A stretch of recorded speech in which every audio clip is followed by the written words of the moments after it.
Hello, welcome from central London. We're just a stone's throw away from the Houses of Parliament in Westminster. We're here in Central Hall for this Intelligence Squared debate on the Catholic Church is a force for good in the world.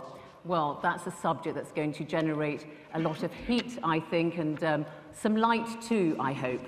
I'm delighted to be chair of this debate. We have a panel which includes some of the most provocative, intelligent and stimulating commentators and practitioners on the subject.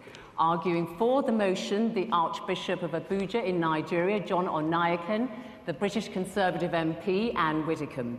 Arguing against the motion, the actor, broadcaster and author, Stephen Fry, and the journalist and commentator, Christopher Hitchens. Well, our first speaker is John Onaiyekan, His Grace, the Archbishop of Abuja, the capital of Nigeria. And His Grace is one of Africa's best known, most respected commentators of the Church, the Catholic Church. He was appointed Archbishop by John Paul II in 1994. He's also president of the Christian Association in Nigeria. Archbishop, please make your way to the podium.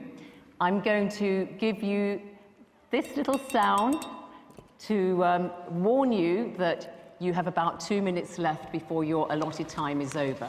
So please make your way to the podium. Speak at the microphone.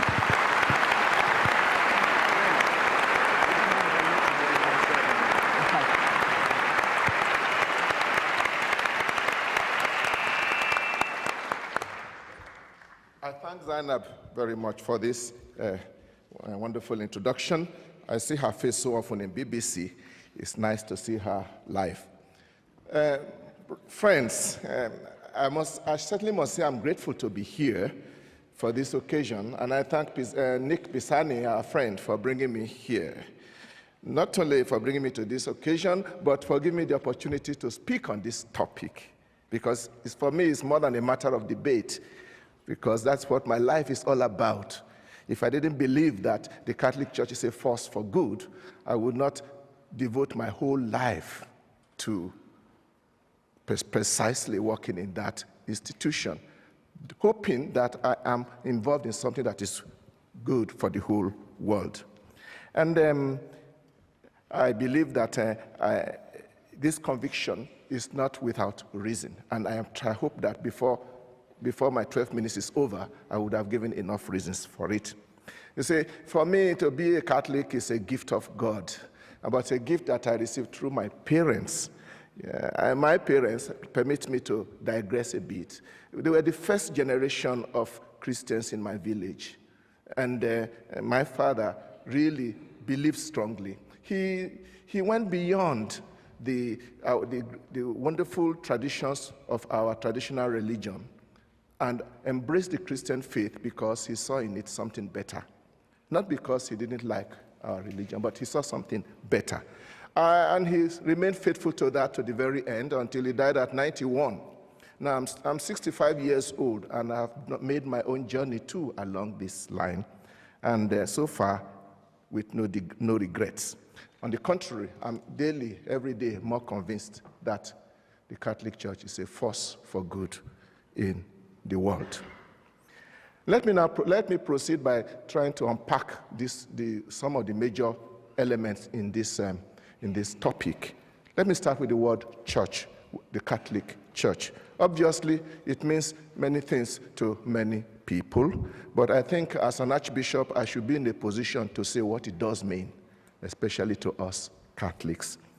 Yes, the Catholic Church is an institution, and some people say it is perhaps the best organized institution in the world, but that's not really the essence of our church. We should go beyond the institution, and for us, the church is first and foremost a community of believers. And this is a community of believers that is spread all over the world. made up of all kinds of people. And the institution itself, as well as those whom we normally consider church people, people dressed up like me, for example, we are there only because of that huge community of people who claim, who are Catholics. I'm stressing this so that when you are asking yourself, is the Catholic Church a force for good in the world? Don't look at me. Don't look at Benedict XVI. Look at the Catholics all over the world. Wherever there is a Catholic, there is the Catholic Church. This is the church that we are talking about in this debate. You meet them, you meet Catholics all over, wherever you are. That the church is a force for good in the world seems, obviously to me, is quite obvious. The question probably we should ask is, what kind of force? There was once an arrogant dictator who asked in disdain, how many battalions has the Pope? Obviously, he completely missed the point. It's not about military force or physical force, but it is about force. It's about the force of a spiritual message, the force of values, which has stood the test of 2,000 years. And not only 2,000 years in time, but has spread its message all over the world among different kinds of people, different races. And it is a force that is made up also of the spiritual and the moral values that the faith carries with it. We know we are not the only ones with those values, and especially we share it with other Christians, and we even share it with others who believe in certain strict values about life. And we believe the world is a better place the more there are values that guides activities. The church is a force for good in what it teaches. And I want to refer especially recently, our Pope wrote out an encyclical letter, which is our own, a most authoritative teaching in a document he called Caritas in Veritate, meaning charity in the truth. And there he not only analyzed the problems of injustice in our world, but actually came out with very interesting guidelines to assist the world to come out of its present confusion, if they would only listen. We must also not forget the sheer weight of the number of Catholics. I have checked the statistics, and we are told that now we have about 1.2 billion Catholics all over the world, out of a population of 6.6 billion, 17.3%. And these are young, these are made up of all categories of people, young and old, women and men, peasant farmers and high-tech professionals, simple citizens, and even heads of states and world leaders. This is the great army that is a great force for good in the world. And whatever they are doing, we consider it as being done largely also as a result of the spirit that guides them. Let's come further to a more concrete area of the kind of things that the Catholic Church does all over the world, the network of initiatives that the Church is engaged in, especially in the area of social welfare and development, which people like me, from where I come from, are constantly in touch with what the Church is doing. Independent statistics have shown that the Catholic Church is doing far more than its numbers and its population would probably suggest. The action of the Church is most significant in communities that are reduced to poverty and misery by human neglect and sometimes by hostile environments, whether it be schools, or hospitals, clinics, refugee camps, HIV and AIDS. In all these areas, if you go to those places, in those circumstances, and ask them, they will tell you that the Catholic Church is a force for good for them and a force for good for the world. Talking of statistics, I spoke recently with the Director General of UNAIDS, which is the United Nations Agency for HIV and AIDS, and he said that 26% of the health institutions in the world directly involved with the treatment of HIV and AIDS are run by the Catholic Church. And this is an underestimation, because I do know that many times what we do are not reported to UNAIDS. which just shows where we are going. The same thing can be said of schools and clinics. And please note that it is a well-known policy of our church that whenever we are engaged in social welfare work, it is always given to all without any discrimination, whether you believe or not, irrespective of creed. Therefore, in a world where very often things go according to sectarian lines and polarized, this is surely a great force for good. Mind you, I have not in any way suggested in all I have said so far that the Catholics are the best people in the world, far be it. Indeed, it is an integral part of our faith that our church is made up of saints and sinners. We are all struggling towards that perfection which Jesus asked us all to first follow. Nor am I denying that the Catholic Church has always and everywhere done excellent things, even sometimes in high levels. But this, again, only proves that we are in this world. Even the late Pope John Paul II had no difficulty at all in admitting the mistakes that people who claim to be Catholics and working in the name of the church have done in the past, and even apologized. And such gestures of apology is very rare in our world today. We should also be careful how we judge people of other times, because we do not know how those who will come after us will judge us. Let me conclude by drawing your attention to one particular aspect of my faith which I admire greatly. We are very open to dealing and moving and collaborating with others. And this is showing itself more and more, definitely in the countries where I come from. We reach out to others. We have a whole baggage of doctrinal positions as well as and policies which encourages us to look around. Anywhere you see anybody doing good, link hands with them. And I think this is very important for the world of our days. We are talking of the world of today.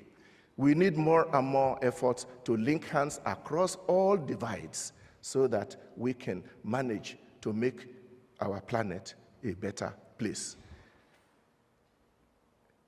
A world of justice and peace. Is there still anybody here who still doubts whether the Catholic Church is a force for good in the world? Thank you very much.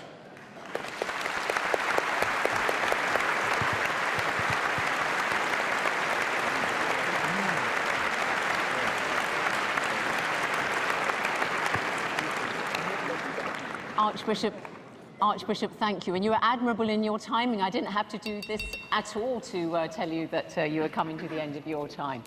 Our next speaker is Christopher Hitchens. He's arguing against the motion. Christopher Hitchens is British by origin, but he has spent most of his working life in the United States. He is a writer, journalist, and commentator, particularly well known for his trenchant and views and very original thinking. He works on Vanity Fair magazine, where he memorably wrote a less than complimentary profile, I would have to say, Christopher, of the late Mother Teresa. So, Christopher Hitchens, let us hear what you have to say. Your time starts now. Please make your way to the podium.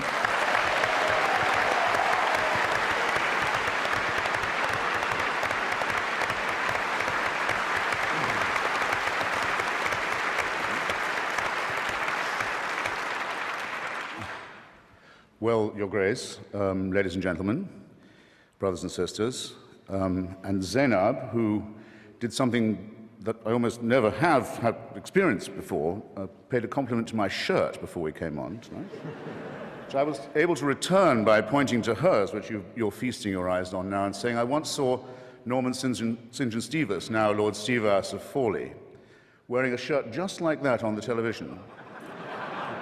And he was asked by his interviewer, gosh, what a lovely shirt, where did you get it? And Stevas said, do you really like it? He said, I call it sort of crushed cardinal.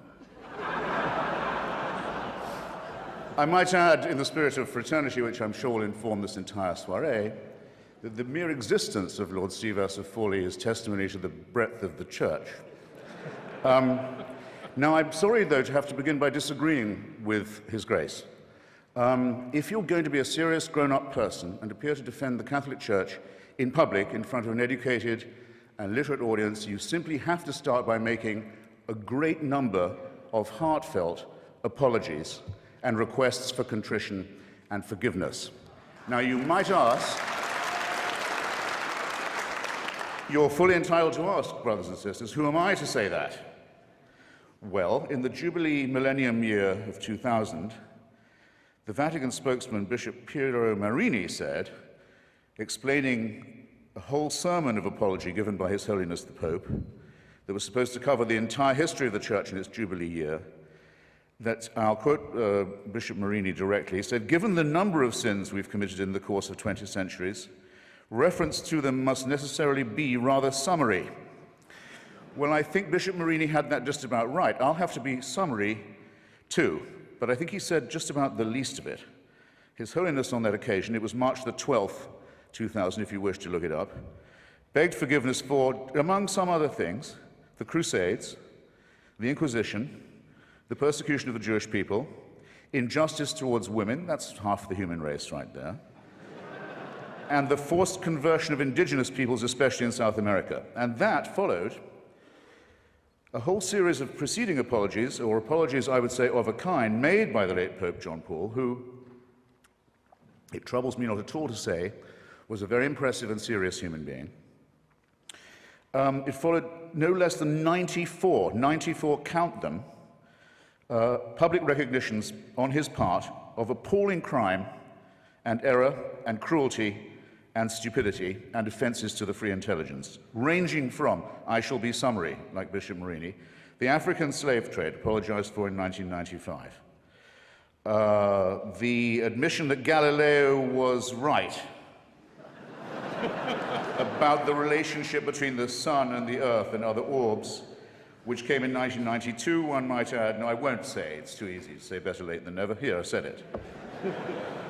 To violence and torture, legalized torture. Torture was legalized and institutionalized by the Roman pontiff during the Counter-Reformation. That came in 1995.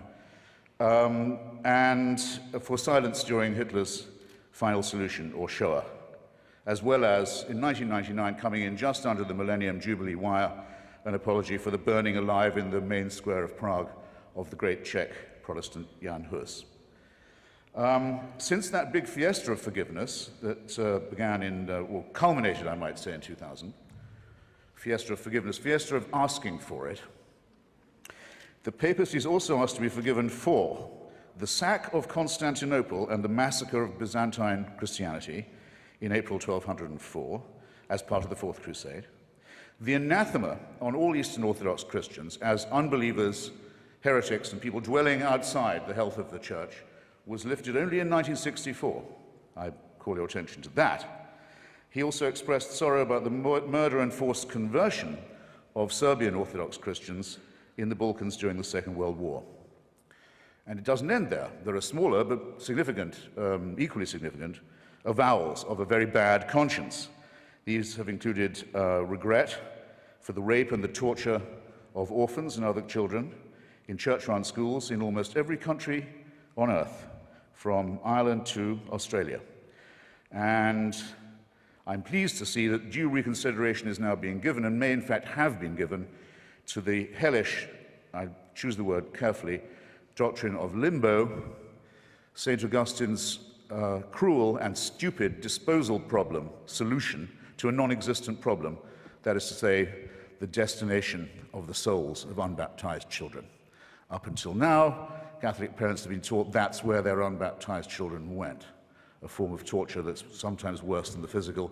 Now it seems that this piece of Augustinian sadism is undergoing reconsideration as well. But remember, this is from a church that, on the whole, cannot err. We still await a more direct admission.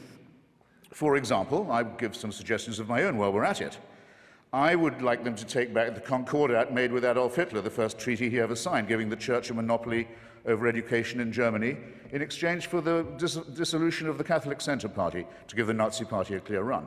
I'd have apologized for the Lateran Pact with Mussolini myself, also the first treaty ever signed by that fascist dictator. I would also think I'd want to reconsider the fact that Father Tiso, head of the Nazi puppet state in Slovakia, was a priest in holy orders, that the Croatian fascist puppet state, the Ustaša state of Ante Pavelić, was also operating under full clerical protection and disguise, as was the regime of General Franco and the dictator Antonio Salazar. And I really think I would beg forgiveness for this. I don't think the German church should have asked Hitler's birthday to be celebrated from the pulpit every year until he died. These are very serious matters, and they're not to be laughed off by references to the occasional work of Catholic charities. But I draw your attention not just to the apologies, ladies and gentlemen, but to the evasive and euphemistic form that they take. Joseph Ratzinger, the current Pope, considered by some, by Catholics, to be the Vicar of Christ on earth, says of Indians, of the Indians who were massacred in the course of conversion in Brazil, after the apology had been made to them, he said, nonetheless, it must be remembered that before we came to convert them, they were silently awaiting the arrival of the church. I don't think that's a very genuine kind of apology to you. In his comment, one of the few he's made, on the institutionalization of rape and torture and maltreatment of children in Catholic institutions, he has said, it's a very severe crisis which involves us, he said, in the following: in the need for applying to these victims the most loving pastoral care. Well, I'm sorry. They've already had that. And to say that this is the responsibility laid upon you by the horrific admission that you've already had to make is not accepting responsibility in any adult sense. When I say child abuse was institutional, how dare I say so? How can I prove it? How can I prove such a thing? Well, I'll ask His Grace, and I'll ask Anne Widdecombe. Where is Cardinal Bernard Law now? Where is he? Where is the Cardinal Archbishop of Boston, whose resignation was indignantly demanded, finally, by 50 members of the Church and by the whole laity of Massachusetts, who also demanded his prosecution for the promotion and protection and covering up and apology for and defense of people whose crimes against children are too revolting to specify. And he's not in the jurisdiction of Massachusetts now, as perhaps you know. He's the Supreme Vicar of the Church of Santa Maria Maggiore in Rome, personally appointed by the Pope to that as well as many other important sinecures. And in 2005, this man, a fugitive from justice and from complicity in the filthiest crime that it's possible for a human being to imagine, was one of those voting in conclave to decide who the next Vicar of Christ on earth will be. I don't know. I think I'd like to hear a bit more shame about this. I think I'd like to see a bit more confrontation with the reality of the business. Now, this is a serious question, as I've said. Anne Widdecombe very often, rightly, in my opinion, attacks the climate of moral relativism and of anything goes that can very well be the handmaiden of postmodernist, hedonistic culture. I very often am glad that she points these things out. But the rape and torture of children is not something to be relativized. It's not something to be excused as a few bad priests. It's certainly not to be excused by the hideously false claim made by some Catholic conservatives that this wouldn't have happened if queers hadn't been allowed into the church. I'm sorry to say that queerdom in the church is an old story too. And it's worse, it's much worse than pornography, and it's much worse than bad language on TV. And it's the crime that cries out for punishment. It's the thing that if we were accused of on this side of the house, we would die rather than admit. And if we were guilty of it, would kill ourselves. And it's the one thing the church has decided to excuse itself for under this papacy. The same euphemism comes in the term some Christians that is used in all the apologies about the Crusades, the Inquisitions, the anti-Semitic pogroms, and all the rest of it. It says some Christians fell into error. Some Christians allowed themselves to be deceived in this way and to act against the gospel. Well, anti-Semitism was preached as an official doctrine of the church until 1964.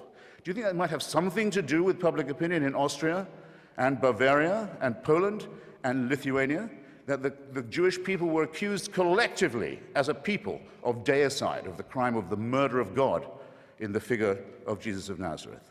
And that anathema on them was not lifted until 64, well after the perpetrators of the Holocaust had stood trial in secular courts and been rightly punished for their actions. How can this church say it has any moral superiority? It has difficulty catching up to what ordinary people regard as common moral and ethical sense, and it still can't make itself apologize properly, and I'll tell you why. Because, and I'll quote again from the encyclicals, it is said of the Crusades, of the complicity with the Holocaust, of the political and diplomatic alliance with fascism, of all of these things, it is said, well, violence was committed, but I'll stress this, I'll underline it, I'll quote directly, in the service of the truth. So how is an apology possible? How is any understanding or undertaking or firm purpose of amendment to be allowed when the original sin, so to say, the radix malorum, the fons et origo, the problem in the first place, is the belief on the part of this church that it does possess a truth that we don't have, and it does have a God-given right, a warrant, a mandate of heaven to tell other people what to do, not just in their public, but in their private lives. And until that is changed, till that fantastic and sinister and non-founded claim is changed, these crimes will go on repeating themselves, being partially denied, partially admitted when it's too late to do anything else, and covered up.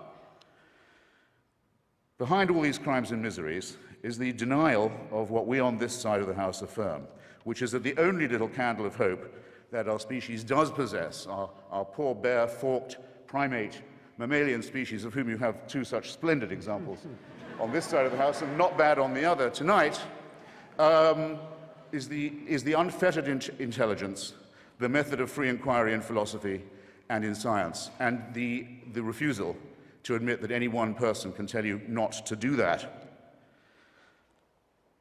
It's the one thing I might say, I think, is, if not sacrosanct or sacred, is, shall we say, essential. And the Church has always stood and still stands against it. Now, in the little time remaining to me, I'll just propose a few more apologies that we might hope to hear in the immediate future. Because there will come a time when the Church will issue apologies and explanations and half-baked appeals for forgiveness for things it's still doing. The readmission as a bishop of Roger Williamson, a member of Marcel Lefebvre's fanatical, hysterical breakaway sect, so-called Society of St. Pius X. Roger Williamson, found hiding in a reactionary, quasi-fascistic establishment in Argentina, has long been a believer that, I'll put this shortly, that the Holocaust did not occur, but the Jews did kill Christ. In other words, genocide no, deicide yes. He was quite rightly excommunicated some years ago, along with several other members of his ratbag organization.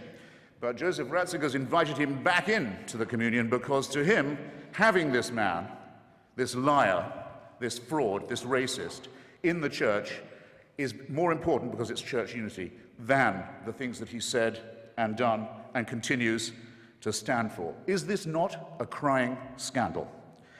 I think that there will be an apology for what happened in Rwanda, the most Catholic country in Africa, one of the most Catholic countries in the world, where priests and nuns and bishops are on trial for inciting from their pulpits and on the church's radio stations and newspapers the massacre of their brothers and sisters.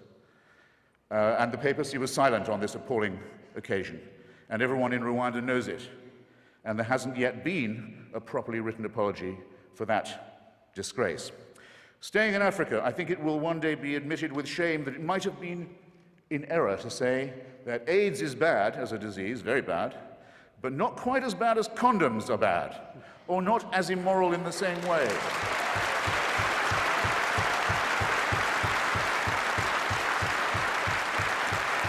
I say it in the presence of His grace, and I say it to His face.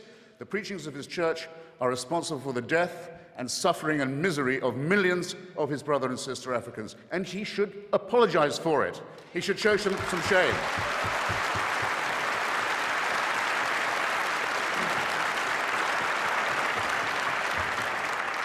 Fourth, for condemning my friend Stephen Fry for his nature, for saying you couldn't be a member of our church. You're born in sin.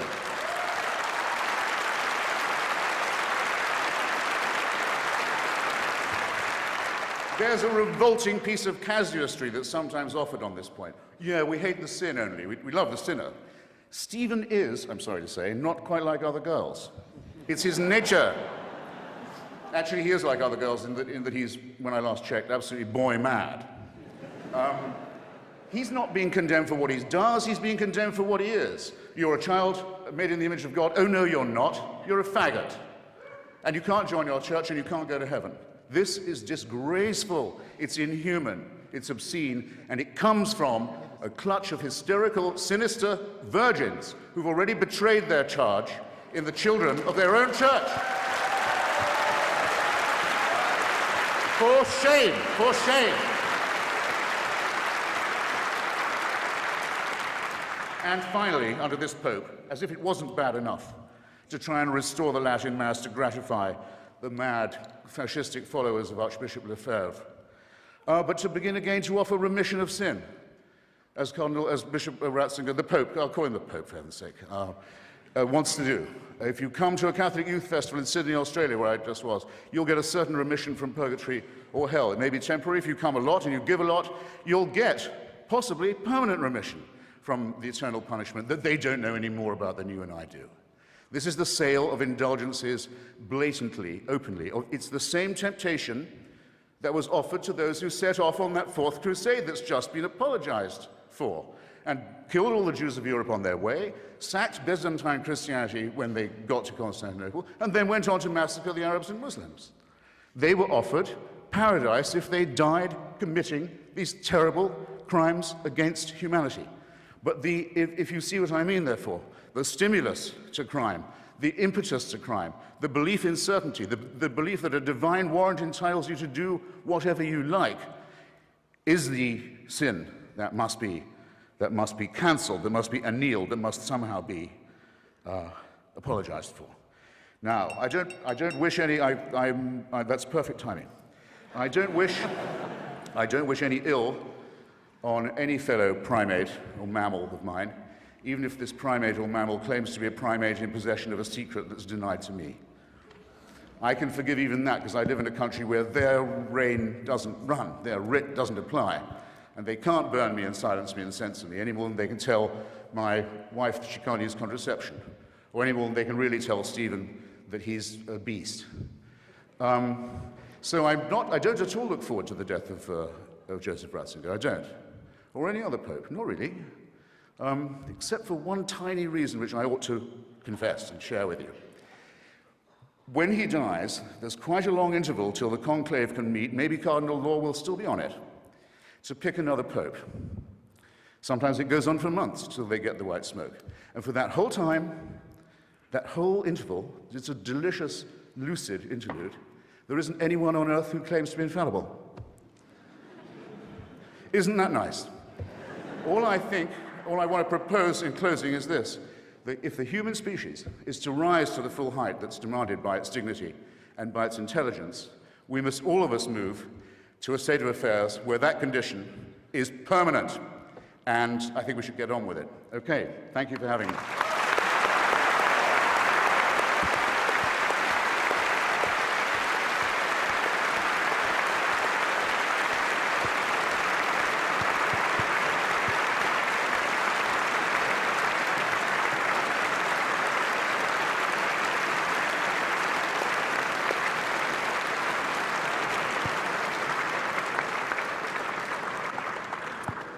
Well, Christopher, thank you very much for all that. Our next speaker is going to have her work cut out because she's speaking in favour of the motion that the Catholic Church is a force for good. The Conservative MP and former government minister, Anne Widdecombe, she's as well known for her religious views as for her politics. If you recall, she left the Church of England in 1992 in a blaze of publicity when it allowed the ordination of women priests. The following year, she converted to Catholicism and has become one of the most vocal and staunchest defenders of the Catholic Church since then. Anne Widdecombe, the floor is yours. Thank you.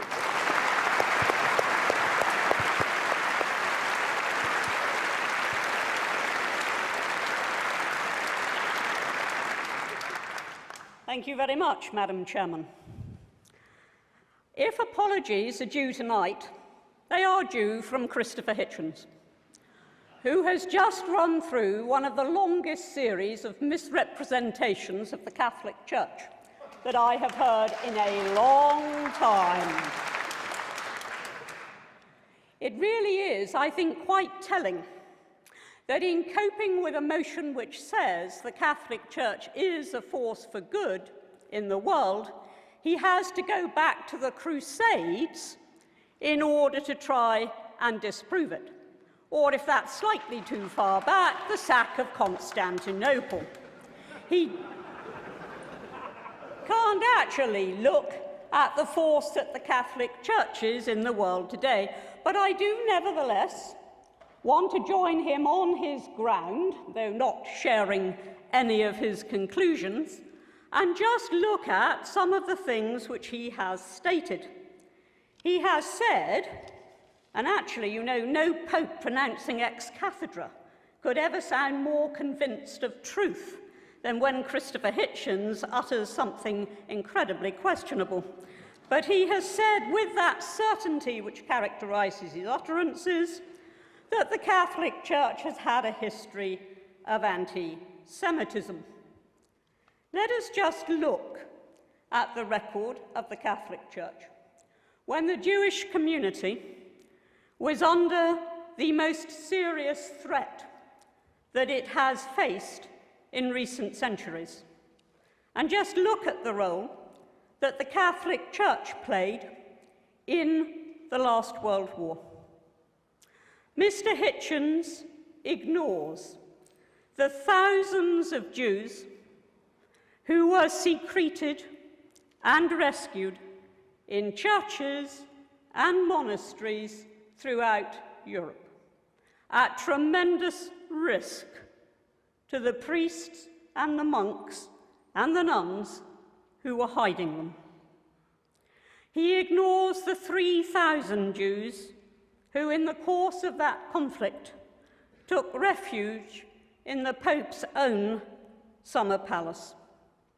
He contradicts flatly the statement of so many prominent Jews after 1945 who expressed gratitude to Pius XII, even to the extent of sending the Israeli Philharmonic Orchestra to stage a concert in the Pope's honor.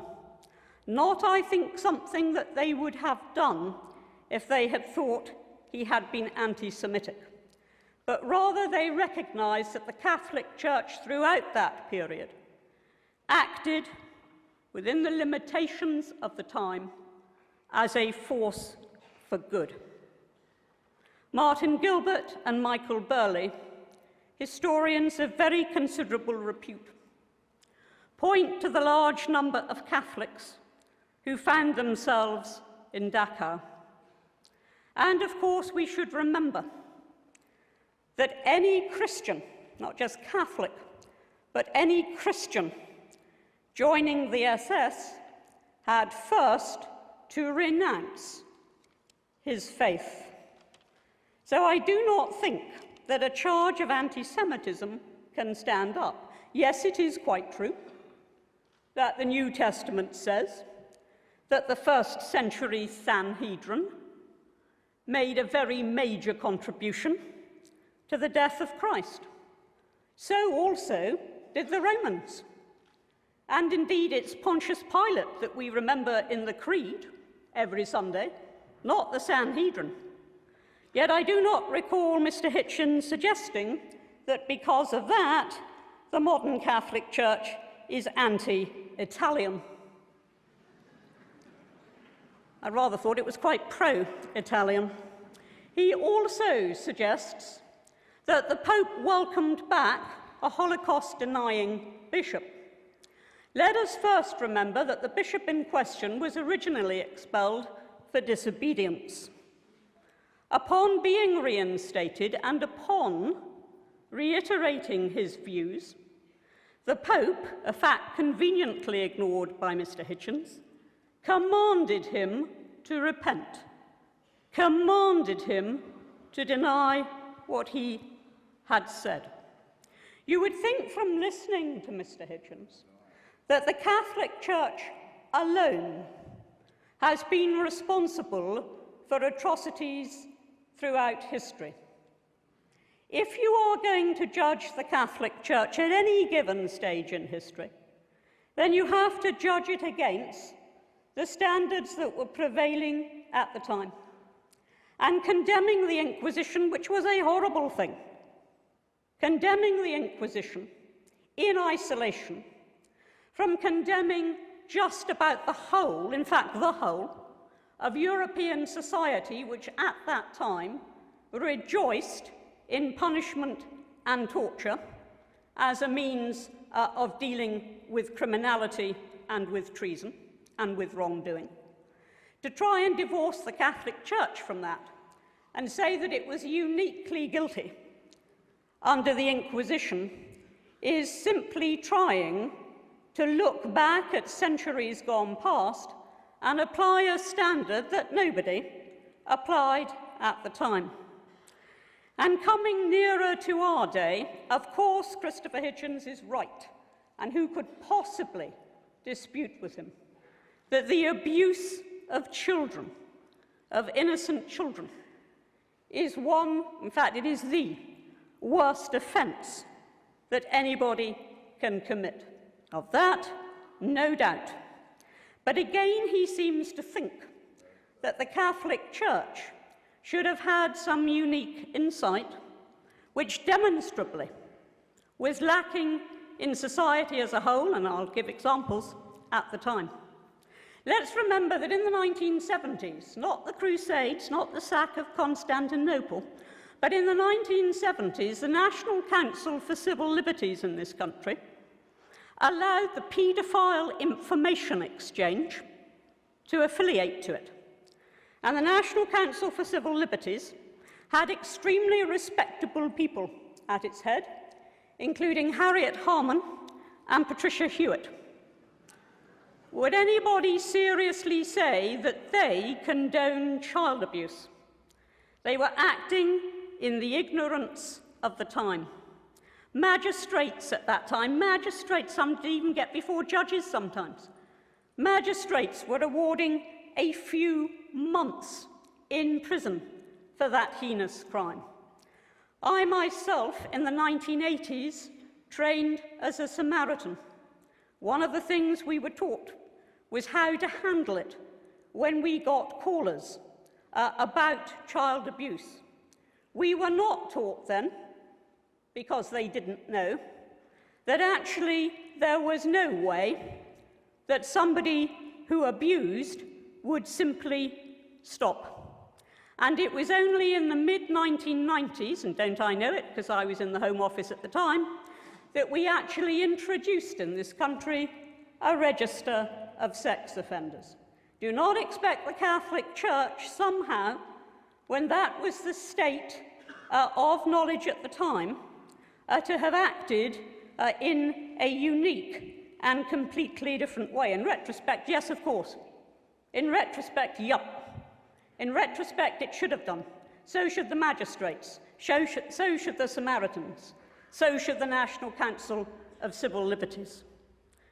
But when we ask whether the Catholic Church is a force for good, let's just try to imagine a world today without, for example, the billions of pounds that are poured into overseas aid by the Catholic Church, contributing year on year more than any single nation.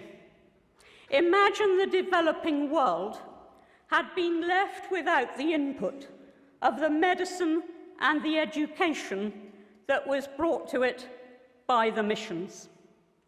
Imagine the absence of those collections Sunday upon Sunday for famine relief. Imagine the absence of the church in the local community. I know well that when I was in the Department of Employment and in the Home Office, and we were setting up initiatives, single regeneration budget, whatever it might be, we relied on the church, churches, every bit as much as we relied on local councils and on other organisations. We play a vital role. And you don't need to be a Catholic to acknowledge that we play that role. What is the church? It is its members. It is the nuns and the monks and the priests and the lay workers and the congregations. It is not just the hierarchy of the church. And I believe that the church to which I belong is a massive, massive force for good. But let us not just keep the debate at that level. I knew somehow that when we were here tonight, we would be discussing child abuse and condoms. They came in the end. I almost thought we were going to get through an entire speech without condoms from Christopher Hitchens, but we got them at the end. If he has a creed, it would be, I believe in condoms. So, but that is not what the Catholic Church is about. It isn't only about the physical relief of the poor. It isn't only about the work it does on earth, but it is the message that it preaches. And that message is one of hope.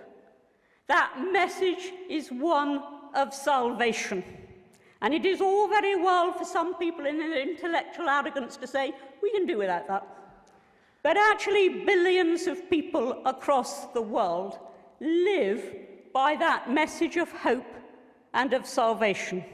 They try to live by the commandments and also by the interpretation of those commandments by Christ. Yeah, sometimes they fail. Sometimes their leaders fail. Human beings do fail. But overwhelmingly, I say to you tonight with no apology or whatever, that a world without the Catholic Church would be poorer, would be more hopeless, and would be a worse place in which to live.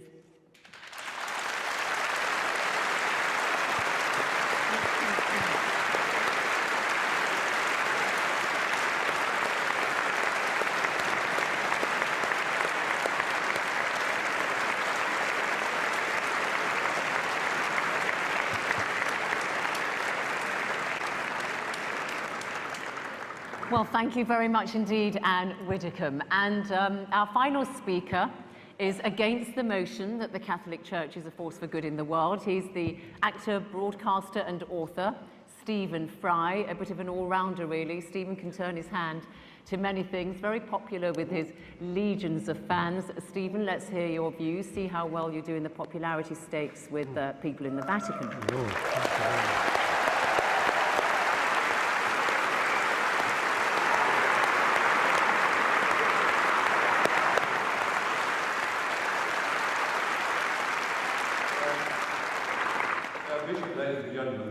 There are occasions, as Gwendolyn remarked, in The Importance of Being Earnest, when it becomes more than a moral duty to speak one's mind, it becomes a pleasure. And this is one such occasion with my trusty Hitch by my side. I am very proud to be here, but also very nervous, very worried. I've been nervous all day, and the reason I've been nervous is quite simple, and that is that this motion matters to me. It matters to me greatly. It's not a joke, it's not a game, it's not just a debate. I genuinely believe that the Catholic Church is not, to put it at its mildest, a force for good in the world. And therefore it is important for me to try and marshal my facts as well I can to explain why I think that. But I want first of all to say that I have no quarrel and no argument, and I wish to express no contempt for individual devout and pious members of that church.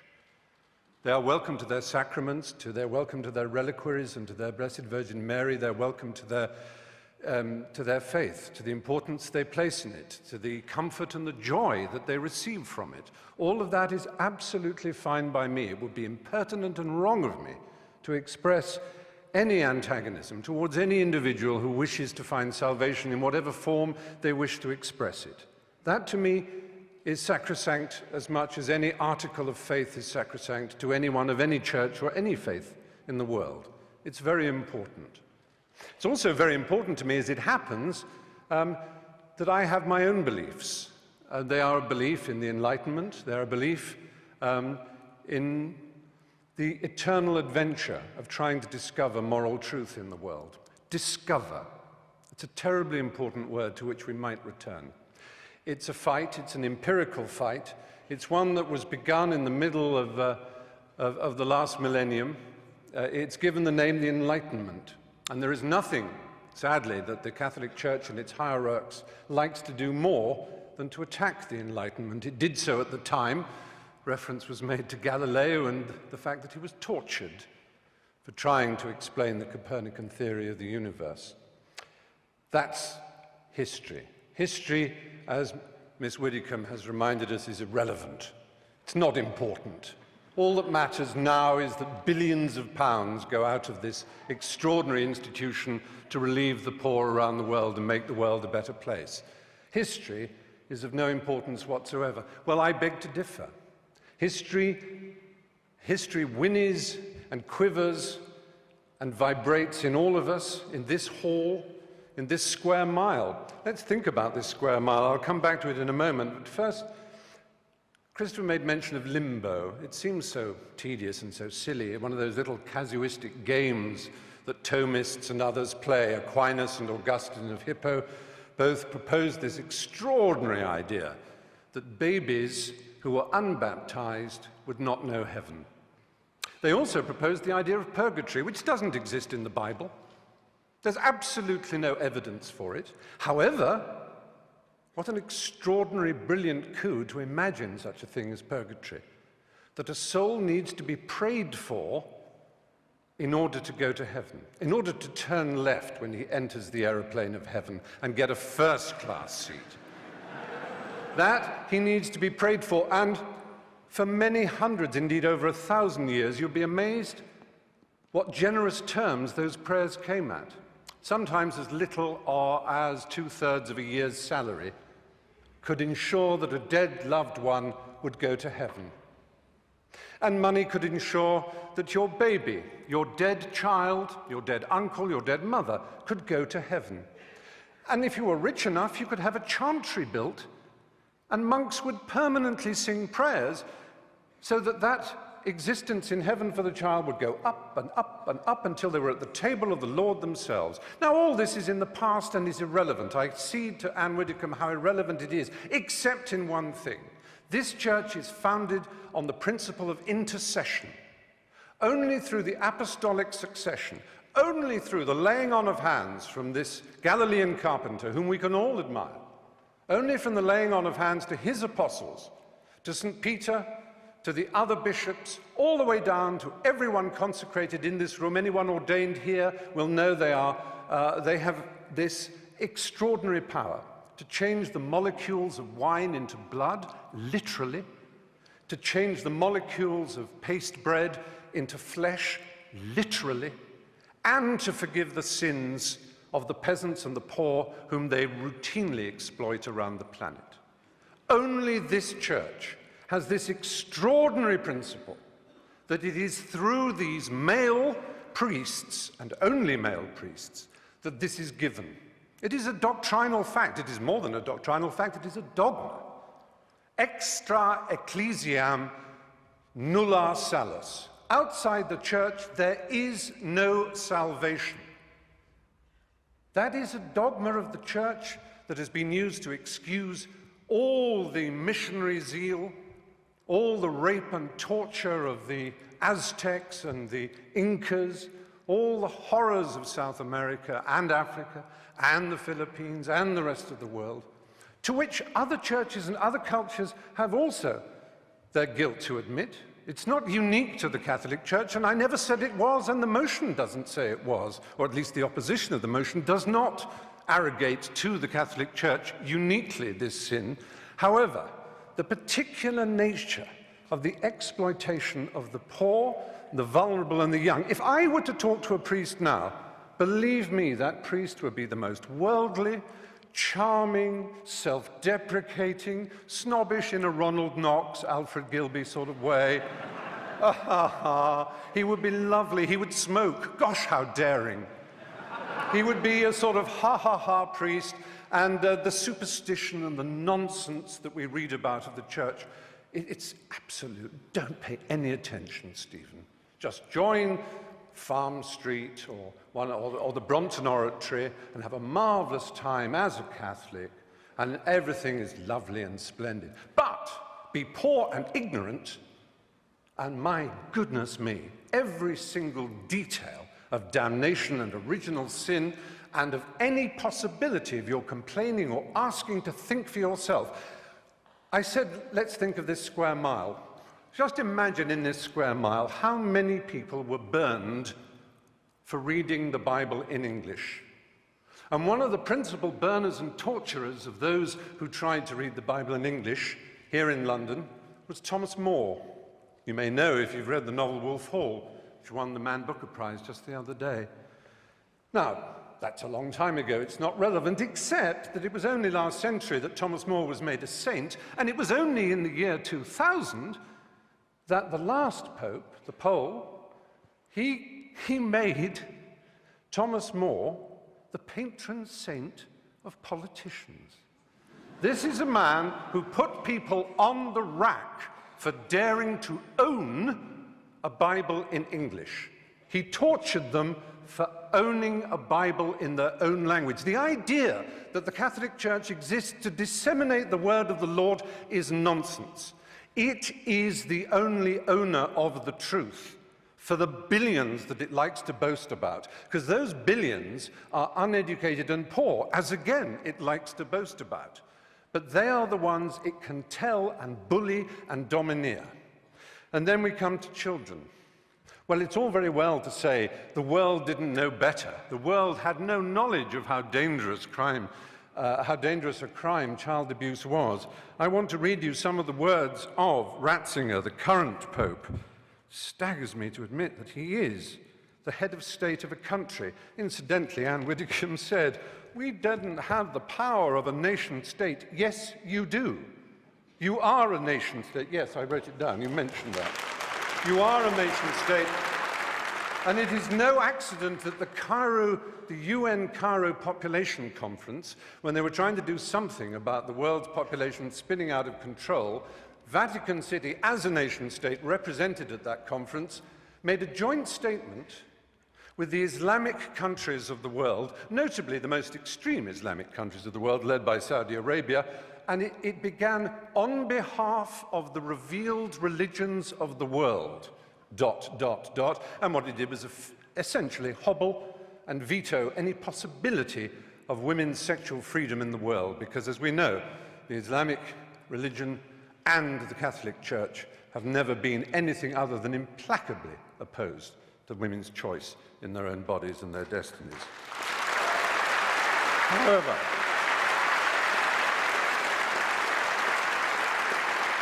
so Ratzinger in 2003 he was prefect. I'm not making this up. He was prefect of the Congregation of the Doctrine of the Faith, and it was his job to deal with the child abuse scandal that was brewing. His first act was to write a letter to Catholic bishops ordering them, on pain of excommunication, not to talk to the police or anyone else. Investigations should be handled, he wrote, and I'm quoting that letter, in the most secretive way, restrained by perpetual silence. The Mexican founder of the Legion of Christ movement, Maciel Degollado, was protected from his own catalogue of child abuse, which is horrific. One cannot put on trial so close a friend of the Pope, said Ratzinger. When the allegations could no longer be denied, Maciel was sentenced to a life of prayer and penitence.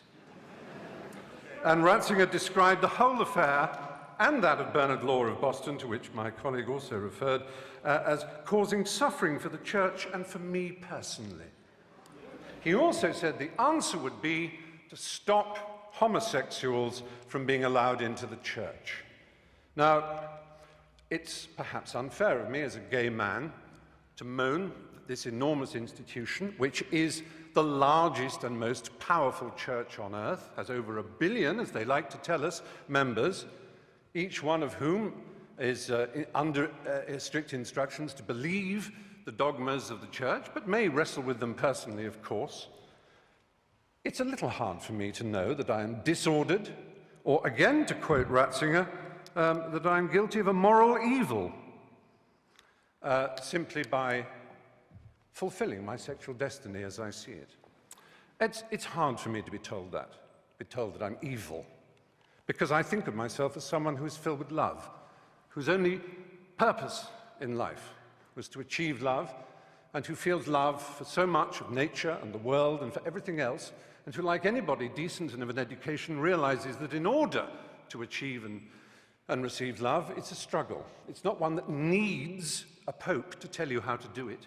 It certainly isn't one who needs a pope to tell you that you're evil. With 6% of all teenage suicides being gay teenage suicides, we certainly don't need the stigmatization, the victimization that leads to the playground bullying when people say you're a disordered, morally evil individual.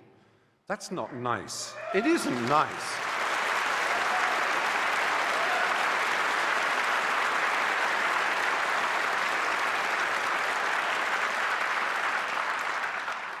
The kind of cruelty in Catholic education, the kind of let's not call it child abuse, it was child rape. The kind of child rape that went on systematically for so long. Let's imagine that we can overlook this and say it is nothing whatever to do with the structure and nature of the Catholic Church and the twisted, neurotic, and hysterical way that its leaders are chosen. The celibacy, the nuns, the monks, the priesthood. This is not natural and normal, ladies and gentlemen, in 2009. It really isn't. I'm sorry. For me to be called a pervert by these extraordinarily sexually dysfunctional people, I don't think human history's ever had more.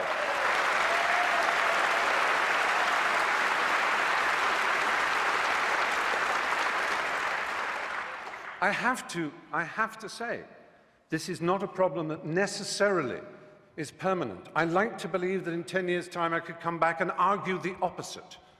Even though I've talked about the history and the structural problems of this benighted institution, and the cruelty and the unpleasantness it has caused around the world, I have yet to approach one of the subjects dearest to my heart. I've made 3 documentary films on the subject of AIDS in Africa.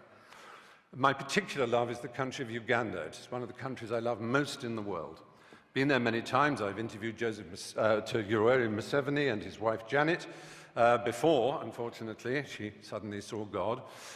There was a period when Uganda had the worst incidence of HIV/AIDS in the world. I went to Rakai, the village where it was first spotted. But through an amazing initiative called ABC, abstinence, be faithful, correct use of condoms, those 3. I'm not denying that abstinence is a very good way of not getting AIDS. It really is. It works. So does being faithful. But so do condoms. And do not deny it. And this Pope,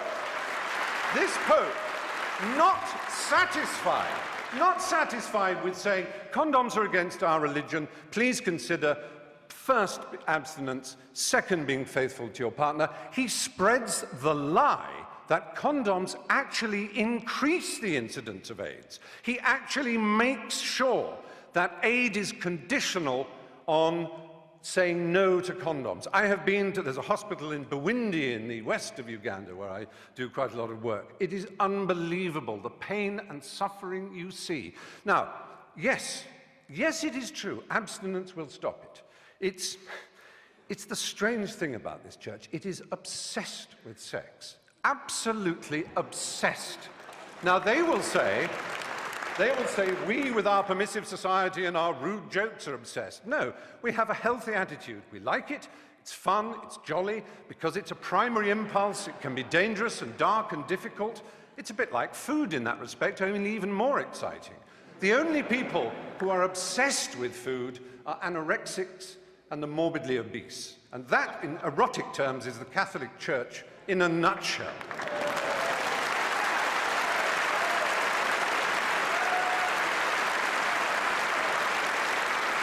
So, all I want to say, really, is that we're here in the Methodist Hall. I'm not trying to argue against religion on this occasion. I'm not saying there's any... I understand the desire of anybody to seek spiritual rewards in a complex and difficult to understand world. We don't know why we're here, where we're going. We want answers. We love the idea of answers. How marvelous it would be. But there are other choices. There are Quakers. Who could possibly quarrel with a Quaker? With their pacifism, with their openness, with their ease, with their simplicity, with their refusal to tell anybody what's a dogma and what isn't, even with Methodists also. I'm not saying Protestantism is the answer against Catholicism. I am merely saying there are all kinds of ways we can search for the truth. You do not need this imperial panoply of marble and gold. Do you know who would be the last person ever to be accepted as a prince of the church? The Galilean carpenter, that Jew. They would kick him out before he tried to cross the threshold. He would be so ill at ease in the church. That simple and remarkable man, if he said the things that he was said to have said, what would he think? What would he think of St. Peter's? What would he think of the wealth and the power and the self-justification and the wheedling apologies?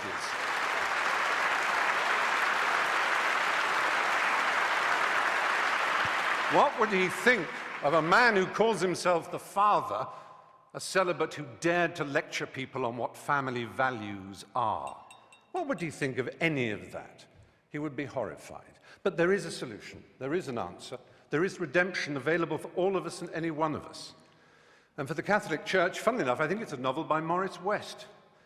The Pope could decide that all this power, all this wealth, this hierarchy of princes and bishops and archbishops and priests and monks and nuns could be sent out in the world with money and art treasures to put them back in the countries that they once raped and violated, whose original systems of animism and belief and simplicity they told would take them straight to hell. They could give that money away, and they could concentrate on the apparent essence of their belief. And then I would stand here and say the Catholic Church may well be a force for good in the world. But until that day, it is not. Thank you.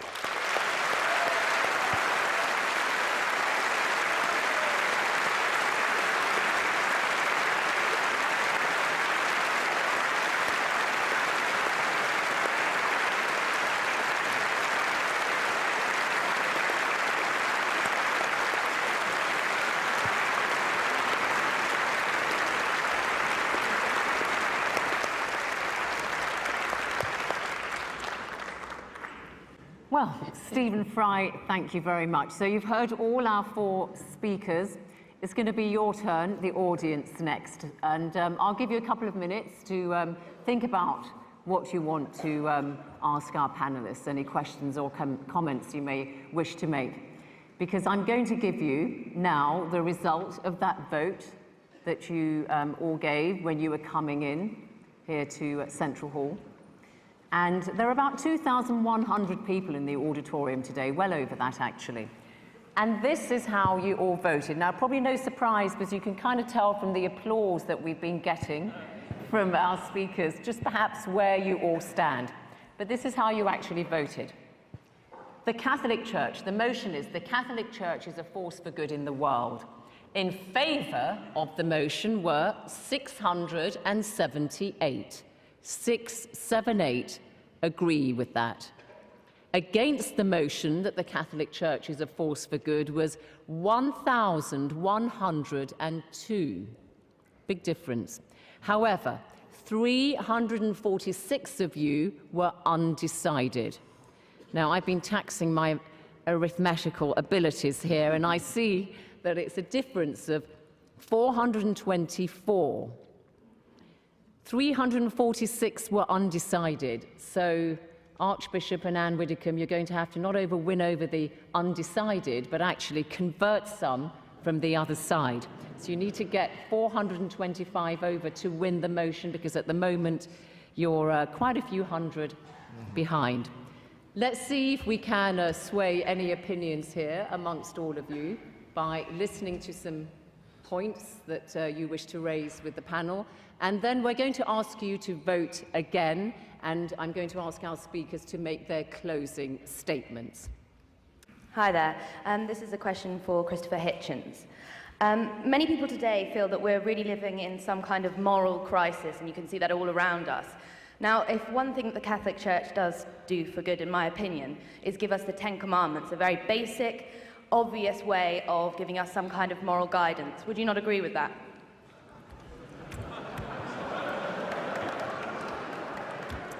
Okay, well, let's get a response here from our panel. So, Ten Commandments, Christopher Hitchens, that question was directed to you. I don't think the Catholic Church has a monopoly on the Ten Commandments, but nevertheless, is this on? It is on, just stay. Am I audible?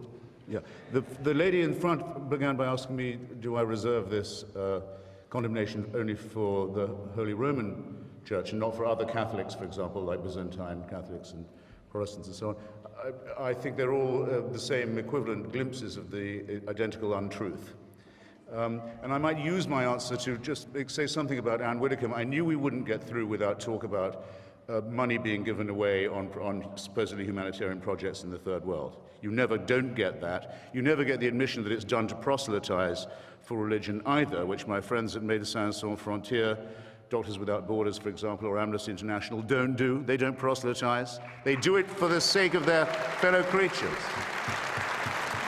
But if I'm debating with a Mormon and I say, are you serious? Joseph Smith got a special revelation on plates of gold in upstate New York, and I ridicule the absurdity of the Church of Latter-day Saints, he's going to say to me, boy, you should see our missionaries in Bolivia, though.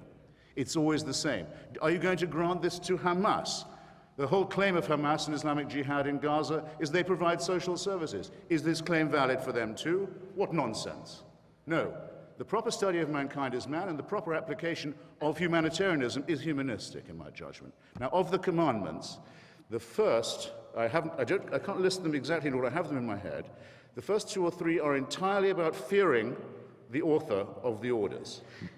Entirely about being terrified of someone who you're enjoined to love. I don't know about you, ladies and gentlemen, but the idea of compulsory love has always struck me as a bit shady, especially if you're ordered to love someone who you absolutely must fear. So the first 3 are, look out for me and keep at least one day of mine where you'll be terrified full time. Wait a second. Well, it is 10 Commandments, darling. All right, yes, I know, but I do want to give the other side a chance to come in. Okay. Have you made your point there? Okay, Anne Widdecombe, 10 Commandments, firm bedrock of moral teaching. Yes, but as Christopher Hitchens took the opportunity to reply to a point I'd made, I'm going to take the opportunity to reply to a point that Stephen made, which is very simply this. He says the church is obsessed with sex. No, its critics are obsessed with sex.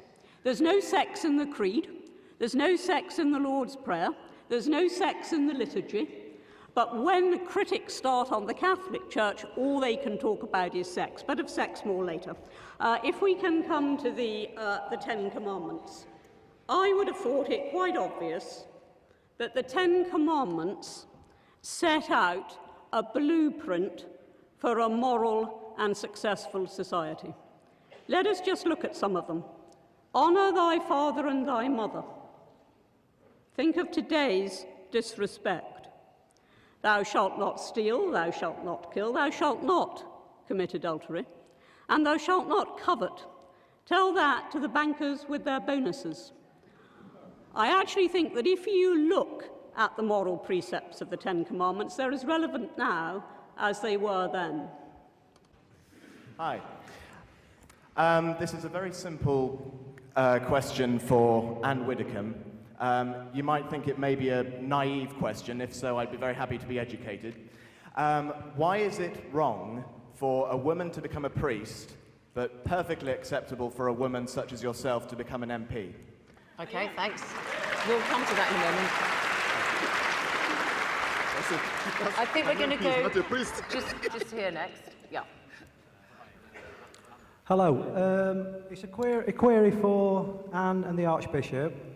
Anne raised a point regarding the billions that are poured into Africa for famine relief, aid and things like that. She also mentioned the billions that are raised in collections.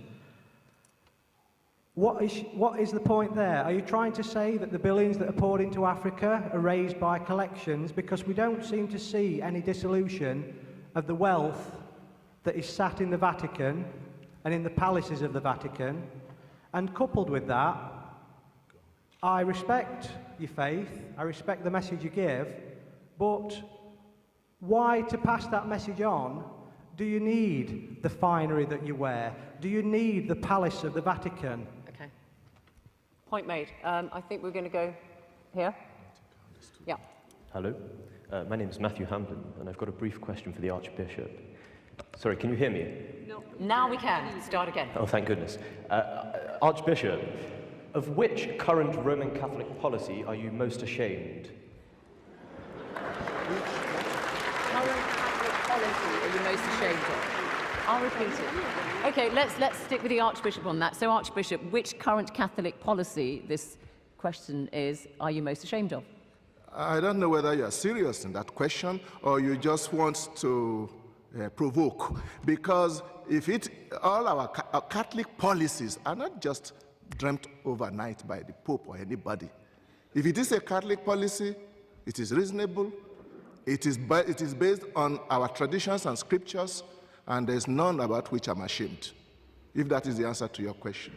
Okay, and the other question about, I think the Vatican is worth something like, is it $2.5 billion it has, and it invests it all over the place and so on. Do you need all that money? Was that question up there, all the finery and all the rest of it? I was trying to listen, I couldn't quite get. His question was, you talked about the billions in aid that goes to Africa, dispensed by Catholic organisations one way or another, but what about the wealth of the Vatican itself? Do you need all that money? If it means that they should carry St. Peter's Basilica to Africa, that's not the answer. And I don't know what billions of that he says the Vatican has. The billions of this world, I think, are not in the Vatican. We know where they are, and they are not coming to Africa. On the contrary, Africa has been sucked dry by those people, those multinationals. They are the ones who should be bringing our money back to us. I think we are targeting the wrong place. I come from Africa, and the funds that come from church agencies for us are very important. We know that normally in most of those countries, we should not even be looking up to people to help us. We should be helping ourselves, and we are working towards that. And one specific question to you. Why not women priests in the Catholic Church? Well, no, the specific question was, why is it not all right for a woman to be a priest, but it is for a woman to be an MP? That was the specific question. All right. And I have to say to you, I mean, that really does betray a vast ignorance. A member of Parliament, male or female, does not stand in persona Christi at the point of consecration. The Church is not about careers. The Church is about vocations and about theology. I don't believe that it is any more possible for a woman to represent Christ at the point of consecration than for a man to be the Virgin Mary. Okay, thanks. Lots of... Very good. Well, question to Stephen Fry. I'm a Catholic, but I like you a lot. And then I don't know that the Catholic Church condemns homosexuality as such, only recommends chastity for everybody. And then if I am not married, I should be chaste. Either I am homosexual or heterosexual. And also, as I have read in your books, you should not, or you don't consider that to be celibate for a long period is something so awful or impossible. Okay, all right, thank you. Now, okay, did I say that? Yeah, I missed that. Hi, question for Anne Widdecombe, actually. You accused Christopher Hitchens of judging the Catholic Church by the standards of the time, but surely the truths in your doctrines are either eternal or they're not.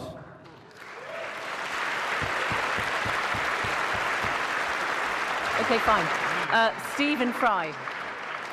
Stephen Fry, the question about the Catholic Church apparently doesn't condemn homosexuality, that question asked. Well, I'm afraid it simply does.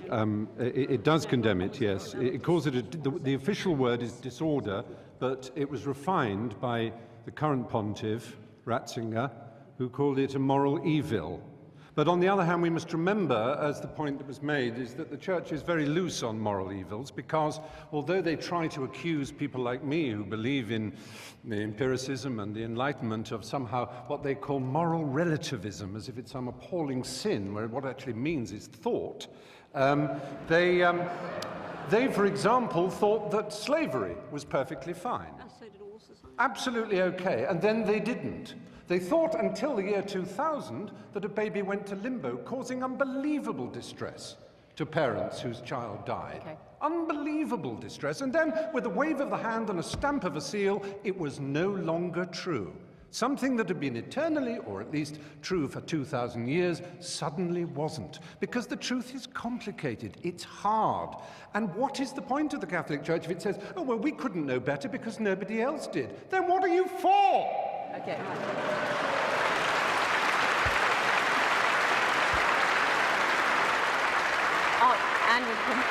And the question about eternal truth as well, if you could, yeah.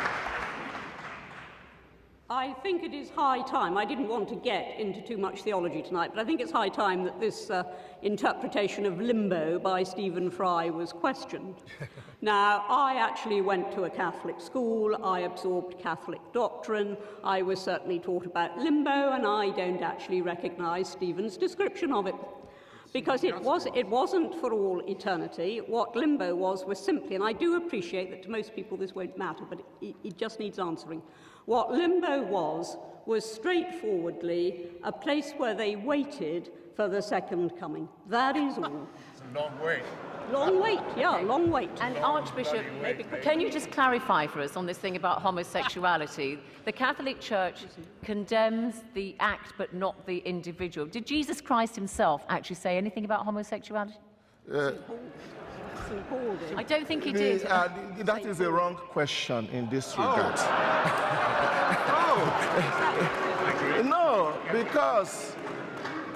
Because we are not aware about homosexuality, the morality of homosexuality being a matter that drew the attention of Jesus. But Jesus certainly spoke about the Ten Commandments and adultery. But to come to the position of the Church of homosexuality, it recognizes there are people who have homosexual tendencies, and they even consider themselves as such. But the Church also says that the homosexual acts are wrong, but that doesn't mean that those who are engaged in it are condemned outright, because each person has his own personal story. There is room for that. I do not think we should deny the Church the right to propound its own doctrines. You are not obliged to take it. Let's hear some more from the floor. Can I go to number 2? I just wanted to say on behalf of myself and my fellow degenerates that I would just like to ask all the Catholics in the room, as well as the proposing team, if they'd like to just stay out of my sex life and in my bedroom. All right. That'd be great. We've had this, okay. Can we have slightly different points, perhaps, that haven't been raised? Yeah. Let's see if I've got any luck with you. Yes, hello. This is a point specifically to the Archbishop. He spoke about his father and how before becoming a Christian, his father had a basic grasp of the Ten Commandments from the society that he lived within. He seemed to use this as a point to prop up his own argument. I would argue the contrary. Surely, if people have a grasp of basic morality without the dogma, the doctrine of the Church, then everything good, all the humanitarian aid, all the great work that the Church has been doing that you've spoken about, surely that's not the Church. That's just people that happen to be under this umbrella of the Church. It's the people that are doing it, not the dogma of the Church. Any supporters of the Catholic Church? Because so many of you, sorry, I'm not showing bias, but just to spice things up. Wait till the microphone gets to you. At the front, she's not put her hand up. Sit here, I'm looking at the word intelligence. And I think behind the word intelligence is reason. I thought that this discourse was going to be about intelligence and reason, and not about emotion, whipping up emotions. I want to ask Hitchens and Fry.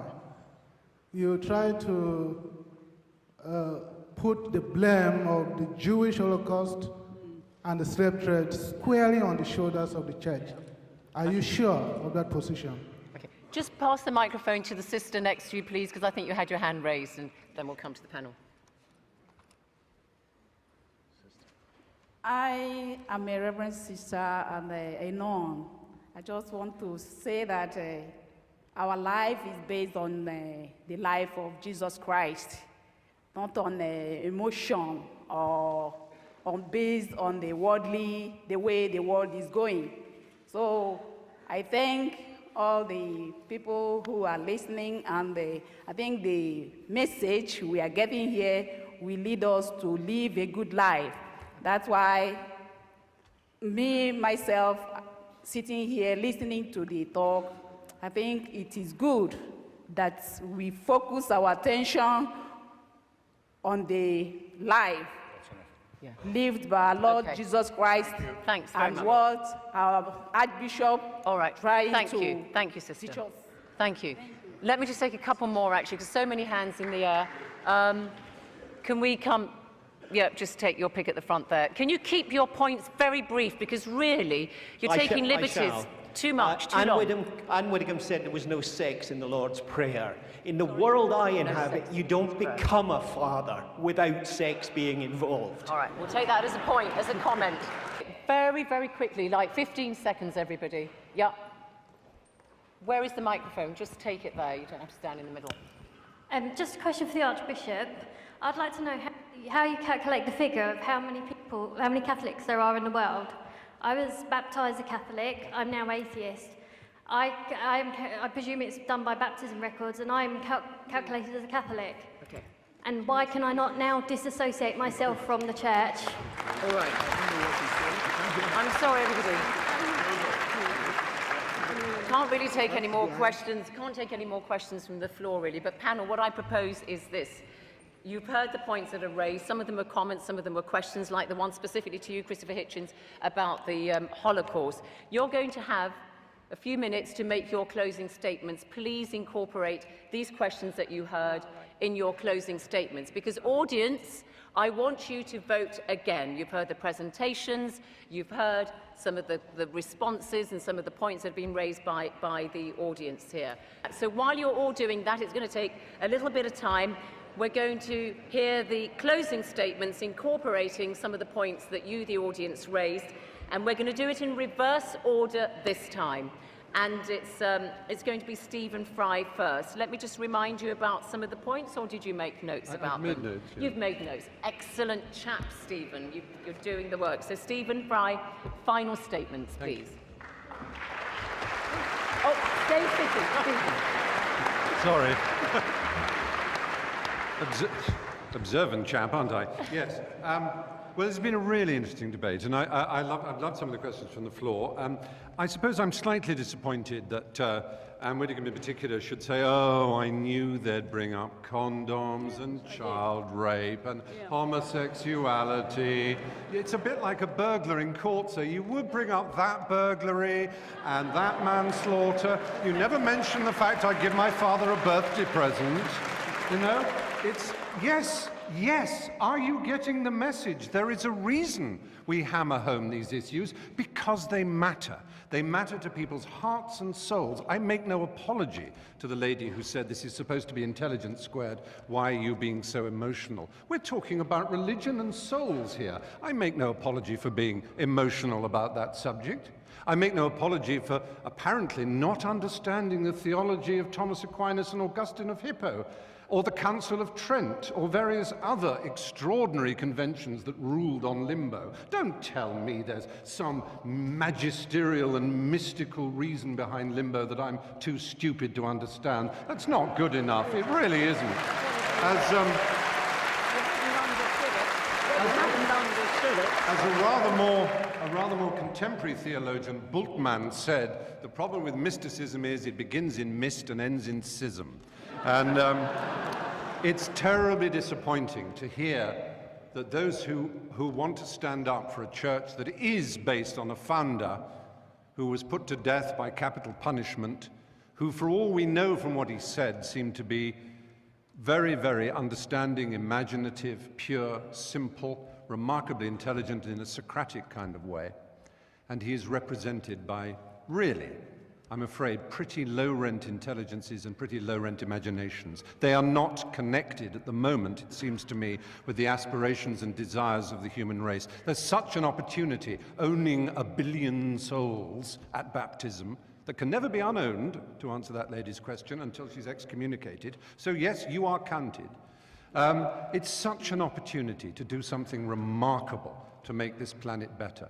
And it's an opportunity that is constantly and arrogantly being avoided, and I'm sorry for that. Okay, thank you.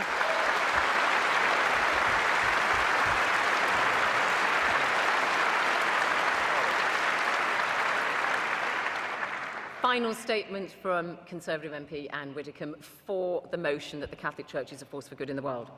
Right, can I first answer the point raised by the lady over there about how she'd been helping women who were in danger of death even from pregnancy and childbirth, and answer the allegation behind it, which is that somehow the reason why so many women in the third world continue to go on having children beyond a safe point is all because it's the wicked Catholic Church. Let me point out the obvious, that if you're in a country where the mortality rate is extremely high, where you do not expect the majority of your children to survive into adulthood, and there is no convenient abbey field to nip to, the reason that you have children is for security in your old age.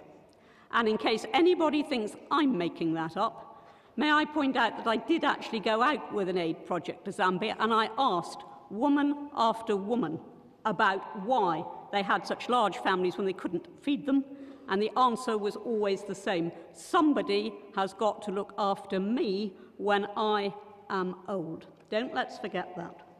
And then, of course, we have had all the usual stuff about how the Catholic Church, being against condoms, has apparently caused untold misery.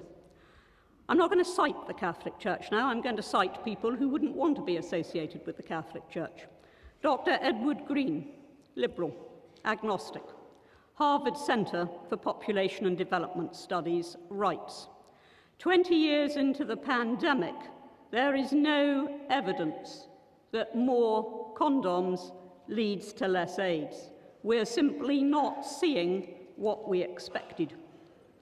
And he goes on to say that in Africa, where many have to go miles even to get an aspirin, a number of researchers are now questioning whether the universal ideal of perfect condom use, because that is what is required, with a regular supply is quite simply unattainable. John Richens of the Centre for Sexual Health and HIV Research says, we should ask why condom promotion is apparently not having much effect in most developing countries. And finally, Dr. Trevor Stammers, none of these people Catholics. There are no examples to date from any country in the world that has reversed a generalized epidemic by means of condom promotion alone.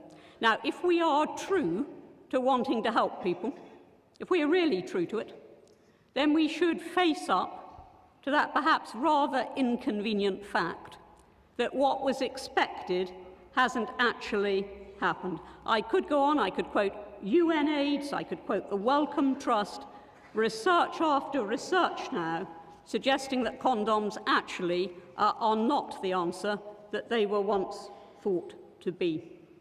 And when I said that our opponents are obsessed with sex, I meant it in this way.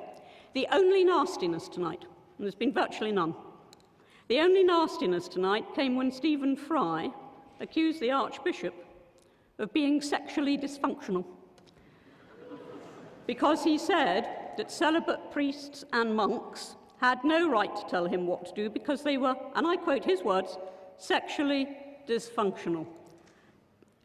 As I've said, our opponents always try to home in on sex, when the teachings of the Church, which are, after all, only about the stability of family, the maintenance of fidelity, the virtue of chastity, when the Church teaches that as one part of all its teaching, I do sometimes despair at the way that these debates always come back to that.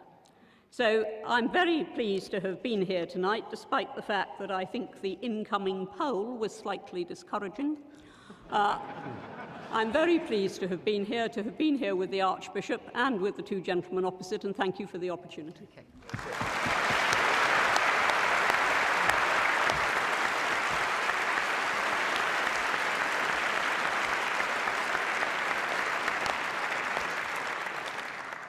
Against the motion, Christopher Hitchens.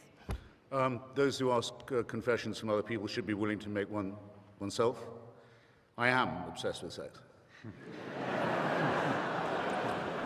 Ever since I discovered that my God-given male member was going to give me no peace, I decided to give it no rest in return. Seems fair to me. Now, two people asked me to be very quick and do world poverty and the Holocaust, and I'll do that. There is only one cure for world poverty that's ever been found or ever will be, and it's very simple. And it can be phrased very simply too. It's called the empowerment of women. Go to Bangladesh or Bolivia. I have to ask you to hold your applause, though I love you. Go to Bangladesh or Bolivia, give women control over their reproductive cycle, throw in a handful of corn if you can, make them not just the beasts of burden and the beasts of childbearing that they become, and the floor will rise, it just will. It never fails anywhere. Against this one solution, the Catholic Church has set its face. The efforts of the missionary church in the Third World mean more people die, not less. It's as simple as that. More famine, more disease, more ignorance, more random and avoidable death. To the Holocaust, sir, that the Church preached that the Jewish people were collectively responsible for the death of Christ until 1964, till nearly 20 years after the Nuremberg trials, may or may not have something to do with the availability of a reservoir of anti-Jewish hatred in countries like Poland, Spain, Italy, Germany, Austria, and elsewhere. I think it does have something to do with it, okay? The Ten Commandments, 3 of them are awe-inspiring. They're about being afraid of a totalitarian figure. 3 of them are ordinary morality. We know of no code of ethics ever found, and the Archbishop bears me out on this, that recommends murder, theft, or perjury. Putting adultery on the same level as that may not be morally advisable. Saying that covetousness should be considered in the same light as a crime, in other words, a thought crime. You're condemned now for something you're thinking, and it may be something that leads you to enterprise and emulation. That's forbidden too. That's very, very iffy, it seems to me, and there's a very iffy part of it which lumps those you mustn't covet in with the animals and the chattels and your property, and those who it lumps in are your womenfolk. And do you seriously expect to be taken seriously if you say that that commandment that does reduce women to beasts of burden and childbearers and chattel has nothing to do with the appalling position of women, not just in poorer societies, but in ours as well? Again, for shame if you can feel it. Now, unanswered questions. Amazing. I asked, where is Cardinal Law, Bernard Law, and why? I have an authority here. He ducks the question. Anne Widdecombe, sorry, I've got one more thing to say about that. He also says that the Church advises against homosexuality. It teaches against it. No, it doesn't. Any more than it teaches against divorce or contraception. Where it can, it bans these things and punishes them and writes them into the criminal code. If all you were doing, sir, ma'am, were offering advice, we could probably be fine with it. No one, though they were asked repeatedly, would say whether they thought Stephen Fry, my friend, was in a state of mortal sin or not. They wouldn't tell you. Something about the question brought out their inner coward. Well, I say that homosexuality is not just a form of sex, it's a form of love, and it deserves our respect for that reason. That when my children were young, I'd have been proud to have Stephen as their babysitter, and I've told them they were lucky. And if anyone came to my door as a babysitter wearing holy orders, I'd call first a cab and then the police.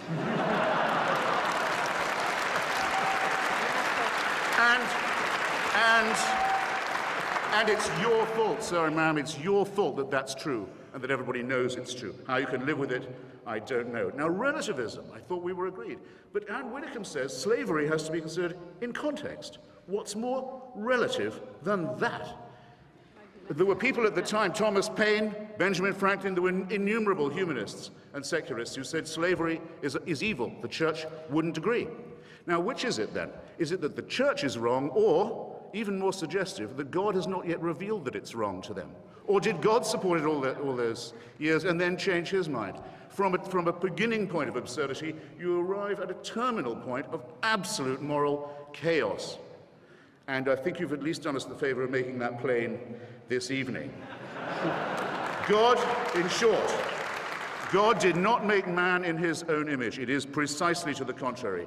Mammals and primates made many gods and many churches in their own rival images. And that would explain,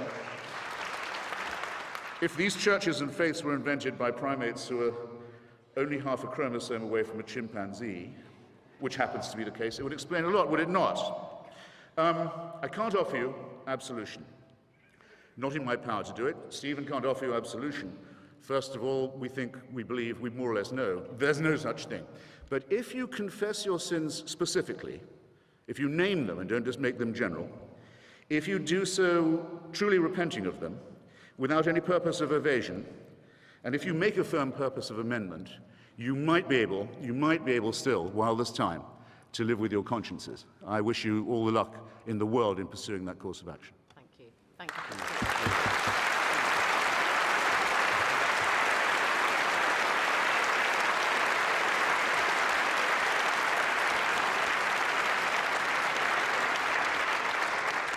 Final statement from our final speaker, Archbishop of Abuja, John Onaiken. You've got to make your final pitch now to the audience. Thank you very much.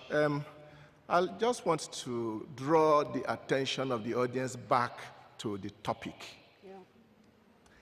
And the topic is quite clear. The Catholic Church is a force for good in the world. He did not say it is the only source for good.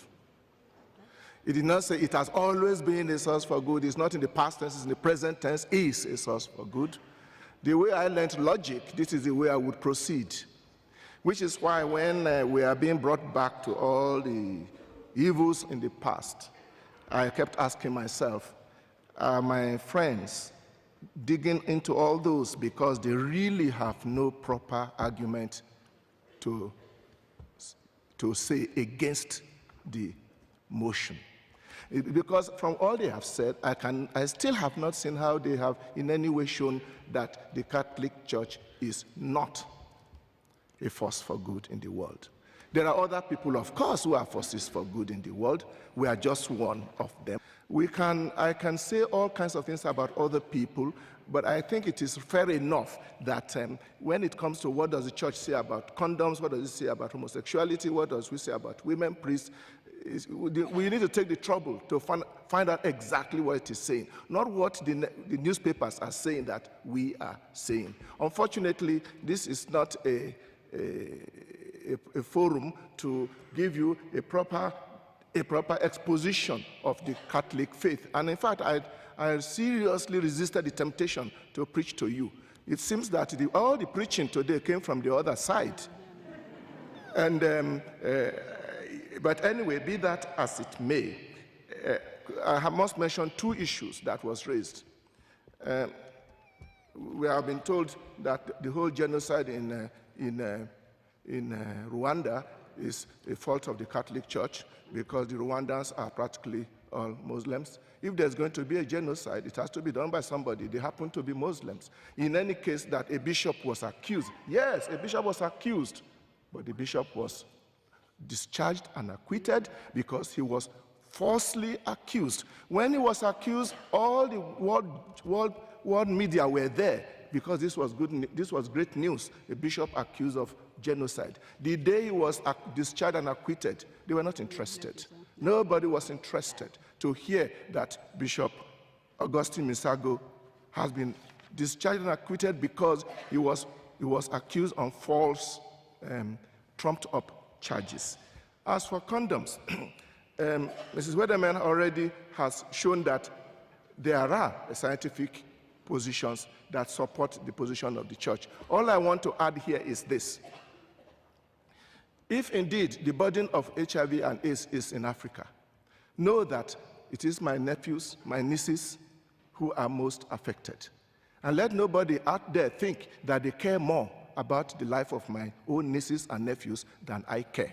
So if we take a position, it is because we seriously believe that this is the right position. We are not talking of the validity or the value of one sexual act with a good condom done properly. We are talking of condoms being distributed indiscriminately to young people and being told that once you wear this, you are safe. The fact is that when that is done, AIDS is increased, not decreased. I think this is been proved from epidemiological research. It's not talking about whether condom protects from one act, but when it comes to a whole lot of people, like the situation in most countries of Africa, and the situation of health services, right down to simple aspirin, then we know what we are talking about. Finally,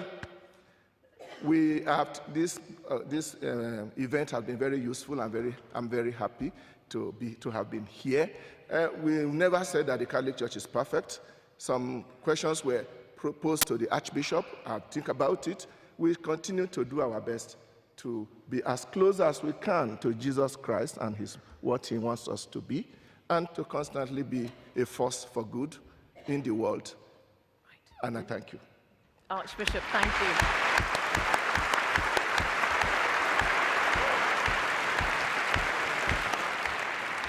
Audience, you've all voted again. Now, the Moment of Truth panel. Let me remind everybody that before the debate, when everybody came in, this is how you voted. For the motion that the Catholic Church is a force for good in the world, 678. Against the motion, 1,102. And the undecideds, the don't knows, were 346. This is how you voted subsequently.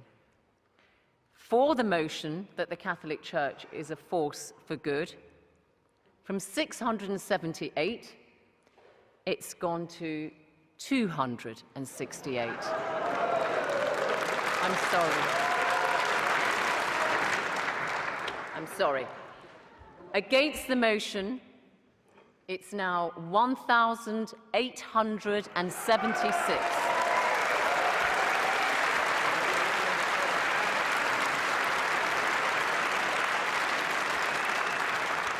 And you can see that doesn't leave very many don't knows. It's 34 undecided. So commiserations, Archbishop and Anne Widdecombe. Congratulations, Stephen Fry and Christopher Hitchens.